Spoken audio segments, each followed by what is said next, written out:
back at Franchise Expo Austin, chatting now with Josh Kerns. He's with Conquer Padel Club. Josh, welcome to the podcast. Hey, thanks so much. Great to be here, Jay. So tell me about Conquer Padel Club. I see this exhibit you have here at Franchise Expo Austin, and a lot of people hitting a lot of balls back and forth. It looks like a lot of fun. Yeah, so paddle is, think pickleball, but on steroids. Paddle is the fastest growing sport in the world, except in the United States.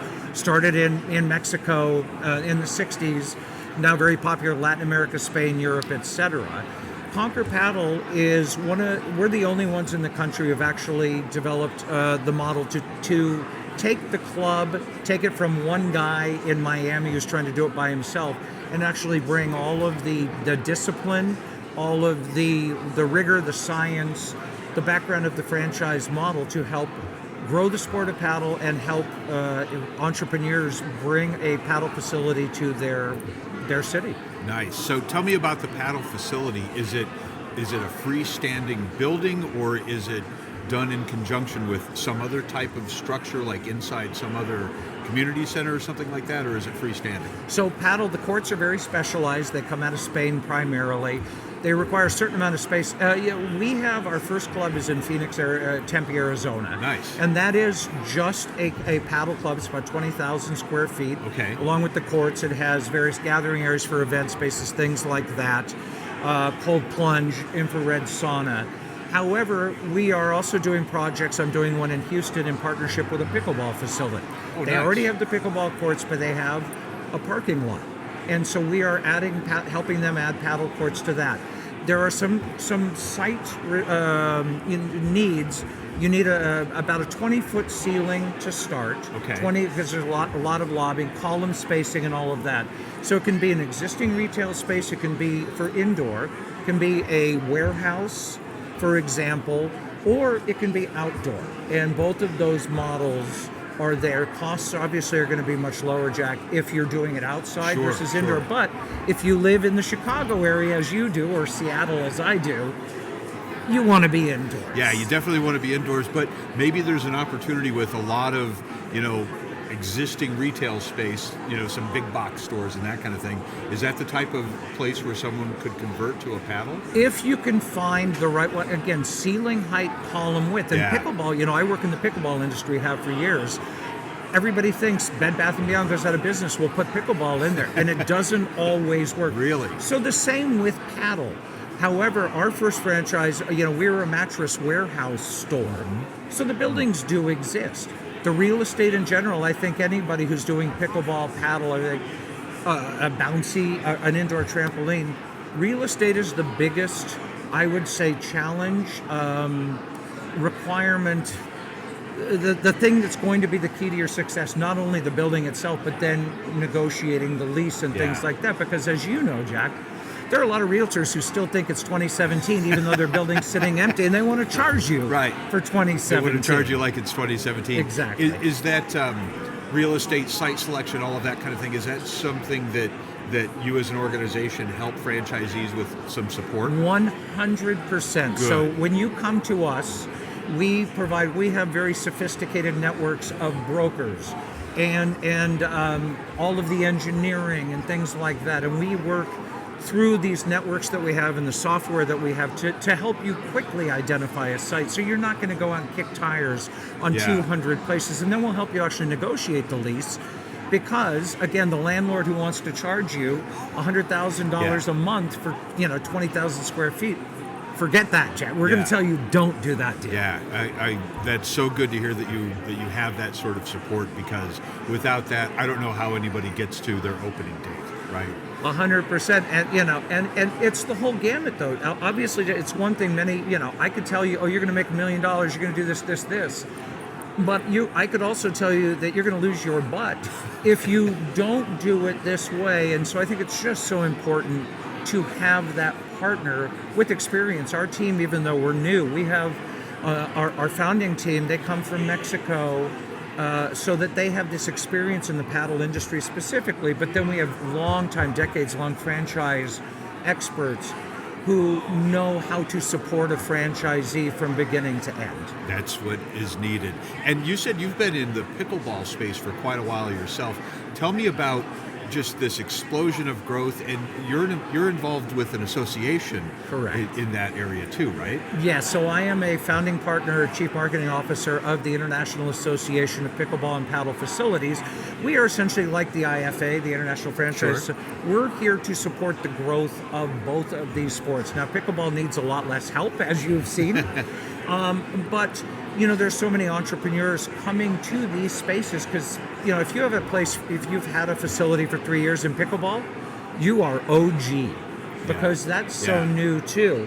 And so what we do as an association, and I'm going to do a little plug here, Jack, IAPPF.org, and we're really there to provide all this information and resources. We have a number of franchisors that are our partners and sponsors, Dill Dinkers, Pickle Rage, Flying Pickle, and we as your advocate are there to sort of help give you all of the other criteria and that maybe neutral third party counsel to make a good even franchise choice. Should I franchise? Should I not? Right.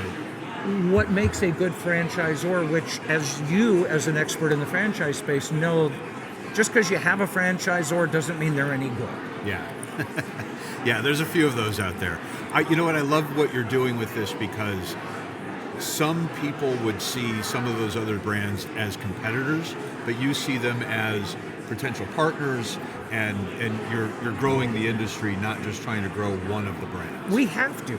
Yeah. There's no need to help support the growth of the pizza industry. Yeah. I think they're okay, but if we want the pickleball or paddle industry to succeed, we collectively have, we believe, an obligation to drive the growth of the sport. And Will Richards, who is the founder CEO of Dill Dinkers pickleball franchise, very successful, 24 outlets, he says, you know what?